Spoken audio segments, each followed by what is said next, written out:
Welcome in, everybody, to the Week 8 edition of my Fantasy Football Favorites and Fades here on fantasyfootballforthepeople.com. If you haven't already, please make sure you hit that subscribe button, like and share the video. Helps me out a ton here with my first year on YouTube. Typically, I usually dive right into my recap of last week's favorites and fades, but full transparency, I don't got a ton of time today while recording this video to dive back into those and spend some extra time on it. Just know wasn't a great week for me. We're going to bounce back this week and give you some good options to start and sit. So we're going to start right away with my first favorite of the week. Quarterback CJ Stroud going up against Carolina in Carolina. Fantasy managers are going to look at this matchup and potentially shy away from it. The Sleeper app has Carolina ranked as the 8th toughest defense against fantasy quarterbacks at the moment. However, after adjusting for schedule over the past month and looking at what they have done to fantasy quarterbacks, the Panthers are giving up the 9th most fantasy points per game to the quarterback position. Stroud put together 2 decent performances without Tank Dell before the bye week this past week, and now he's going to get Tank Dell back, should be able to have the ability to make those big plays downfield with his explosive wide receiver. It's going to open up lanes for number 1 wide receiver, Nico Collins, as well. So hopefully you were able to hold on to him through the bye week. If not, he is still available in about 25% of fantasy leagues on Sleeper right now. He should be rostered in all of those leagues. He should be picked up. And if you need a good streaming option in a week where even with no teams on bye, like there was 6 last week, the streaming options are pretty thin this week because of the matchups that are happening across the league. Stroud is the most available and best one to pick up if you have the ability to do so. So I suggest grabbing him if you can. Let's go to the running back position. We've got Kareem Hunt at Seattle. If you held on to Kareem Hunt this year, drafting him within the last few rounds of your NFL draft, I know a lot of people did it. Or you snagged him off of waivers after he made his return to Cleveland over the past month or so. Now is the time to fire him up. Jerome Ford, he's been fantastic. He's going to be out at least this week. There's a good chance he misses next week as well due to an ankle injury. And that means that Hunt is going to take over as the top back for the Browns, even if Pierre Strong, who was there before Kareem Hunt got there, who was traded for this offseason from the Patriots, he's going to mix in as well. He had more snaps than Kareem Hunt last week, so that's going to be the question people are going to be coming up with is Pierre Strong going to be the guy that's going to take it? Hunt's the much more talented back.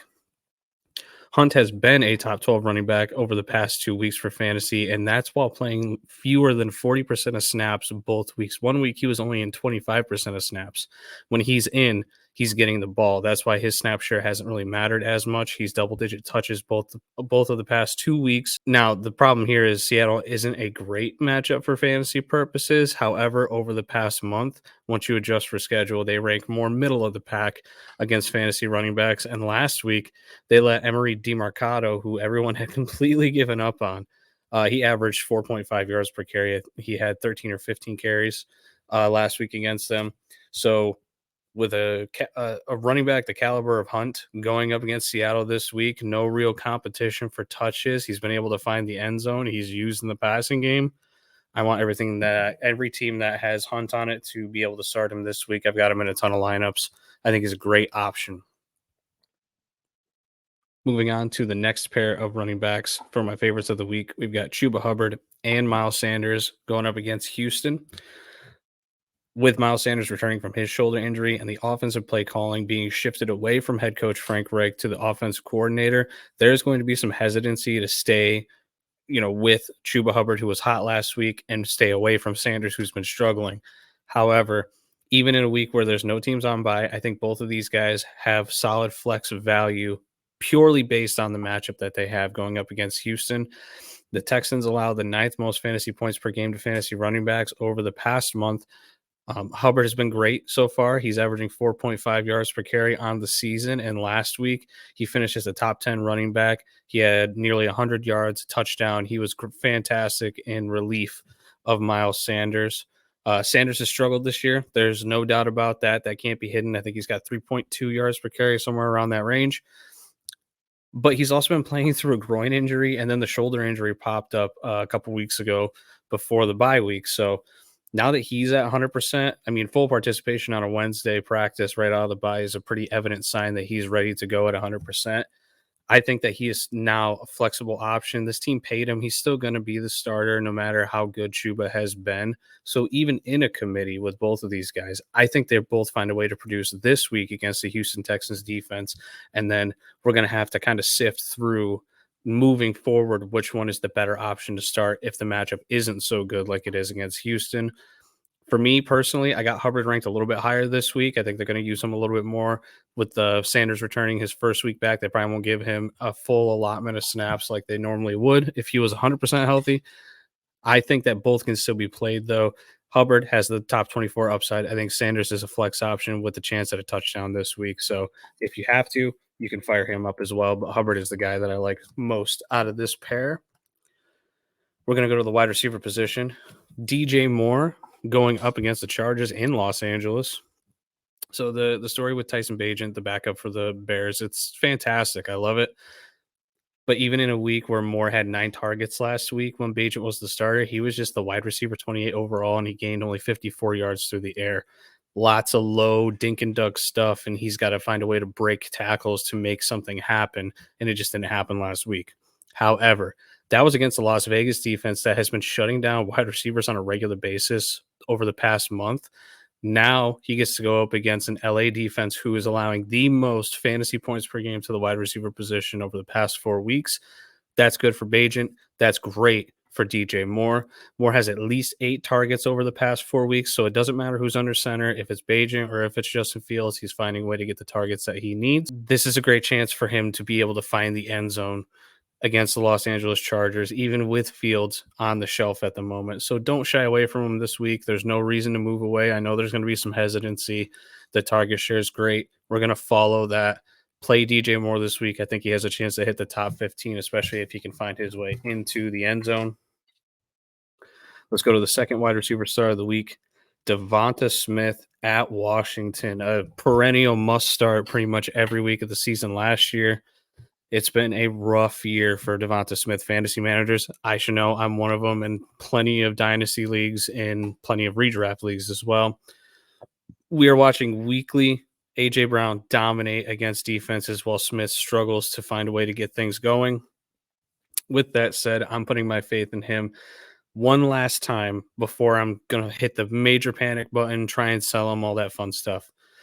Smith faces a Washington defense that allows the 5th most fantasy points per game to wide receivers over the past month. They're really struggling to stop pass catchers of all shapes and forms. And I think he's going to get the squeaky wheel treatment this week. The last time Smith played Washington, he took 7 receptions for 78 yards on 9 targets. All that he was missing was a touchdown to have a massive fantasy performance. So, and he's due to score. He hasn't scored since week 2 of this season, been held out of the end zone ever since.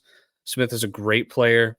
Bad stretches happen to great fantasy wide receivers. It doesn't matter who they are. It happens to pretty much anyone that you can name off the top of your head that's a top tier fantasy wide receiver. They've had a 2, 3, 4 week stretch in their careers where they just didn't get it going. I think that's what's happening to Smith right now, and I think he's going to get it back on track starting this week against the division rival Washington Commanders. Final favorite of the week, tight end Hunter Henry at Miami. Hot start for Henry this year. First 2 weeks, he was over tight end 1 and tight end 2 overall, and then he had a couple of decent weeks after that. However, since week 4, this Patriots offense has been an absolute dumpster fire, and it's really hurt Hunter Henry's fantasy value. He has been an absolute fade. Stay away. Can't start him even in a good matchup as a streaming option. Now, Henry gets his rematch with the Miami Dolphins, who allowed him to finish as the tight end 2 back in week 2 this past season, earlier this season, with 6 receptions for 52 yards and a touchdown. The past 3 weeks have been an absolutely brutal schedule for tight ends, and Hunter Henry has not been able to overcome that. However, this means that he's on a ton of waiver wires, and he's going to be able to be picked up readily by plenty of teams that need to stream this week. If you have a tight end that's got a super tough matchup, you've been streaming the position anyways, you can go ahead and pick up Hunter Henry, who's going up against Miami, who gives up the 6th most fantasy points per game to the tight end position over the past month, and they just got absolutely chewed up by Dallas Goedert last week. So if you need someone, Fire up Henry. Go grab him off the waiver wire. He's got a fantastic matchup this week. Let's move on to our fades of the week. Quarterback Russell Wilson versus Kansas City. Russell Wilson right now is a QB 10 overall in the season. He's got 13 touchdown passes through 7 weeks. That's pretty good. However, the past 3 weeks have not been great for him. He's a QB 15 overall in that time. He averages this 13.8 fantasy points per game. And now he's got to play the team that gave him his worst overall fantasy finish on the season back in week 6. KC is the 4th toughest defense against fantasy quarterbacks this year after adjusting for schedule, and they've been absolutely decimating fantasy quarterbacks for the past month. Since there is no team on bye this week, it's the perfect time to pivot off of Russell Wilson, who's had a decent start to the season. But now that we've seen him struggle for multiple weeks in a row, and he's going to go up against a defense that gave him his worst fantasy performance of the season thus far, easy to find a replacement option for him off the waiver wire. Grab someone, move into the bye next week for Denver. You're going to need to plan ahead anyway, since you're not going to have him next week. May as well start early and get someone new to replace him right now. Moving on to the running back position, we got Brian Robinson going up against Philadelphia. Robinson had a fantastic hot start to the season. Through the first 4 weeks of the year, he was the RB7 overall. He averaged 15 fantasy points per game. Over the past 3 weeks, however, he is the RB19 overall. Not terrible. He averages 9.1 fantasy points per game, but he has just one game over those past 3 weeks with double-digit carries. And now he's going up against a Philadelphia defense that is ranked number 1 overall against fantasy running backs. In the past 3 games where he has only recorded double-digit carries on one occurrence, he's only got 64 total yards through those 3 games. So he is just struggling to get anything going right now. They're working in other running backs. This offense, we've seen it over the past few weeks, has just struggled mightily. They're trying to figure things out, and unfortunately, it's coming at the cost of Brian Robinson's fantasy value, the value that we thought we had when we started the season, where he was the RB7 through the first 4 weeks. Back when Robinson faced the Eagles in week 4, he averaged 3.2 yards per carry, and the only reason that he had a good fantasy week, he found his way into the end zone late in the game on kind of a garbage time touchdown. So he was having a terrible game there too. If Philadelphia holds him out of the end zone this time, you're going to be disappointed with the output. Philadelphia's defense is also at full strength, and they just upgraded at the safety spot with a Kevin Byard trade. With his snaps going down, his average carries going from 50.3 from the first 4 weeks of the season to just 8 over the past 3 weeks. I'm going to be out on Robinson at the moment. We're going to move on to somebody else, and hopefully Robinson can get it going after this week.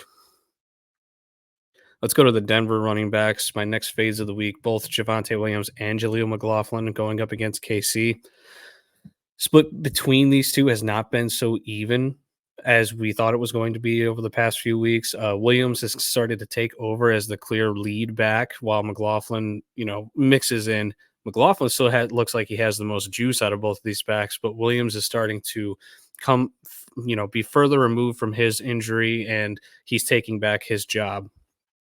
With that said, this is not the week to throw either of these guys into your lineups if you can possibly help it. The Chiefs held both of these guys outside of the top 30 back in week 6 when they played them the first time, and they are the 5th toughest defense against fantasy running backs over the past month. It's great to see Javonte average 5.5 yards per carry last week, and he gained nearly 90 yards on the ground. But it's really tough to see a path to a good fantasy week this week unless he finds the end zone, something he has not done often this year. And against a tough defense like KC, it's hard to imagine that he finds it this week. As for McLaughlin, he's flexible in plus matchups, but in matchups like this, these are the ones that you're going to want to sit him in. So you can keep McLaughlin on your bench. You obviously keep Javonte, but McLaughlin is not you have to drop option. Just this week, I'd find a different one to start. Let's go to the wide receiver position. Tyler Lockett going up against Cleveland. On the year, Lockett is just a wide receiver 46 overall, and he has only one top 20 performance through 6 games. The targets have been there for most weeks. He's just struggling to do anything with those targets. We've seen this before from Tyler Lockett. He's had plenty of seasons where he starts cold for the first 8 weeks of the year, and then the back half of the season, he's the wide receiver 4 overall. But just watching him this year, it hasn't looked like that is what's going to happen. age may be catching up to him at this point. It's a realistic possibility to believe that he's just getting older and he's not the same receiver that he was over the past 4 or 5 years. Looking at the matchup, the Browns let up a big performance last week to Michael Pittman and Joshua Downs. However, even with that matchup factored in, they are still the number one defense over the past month against fantasy wide receivers on a points per game basis, which means I want nothing to do with Tyler Lockett. You've got JSN, Jackson Smith, and Jigba emerging as a top target for them.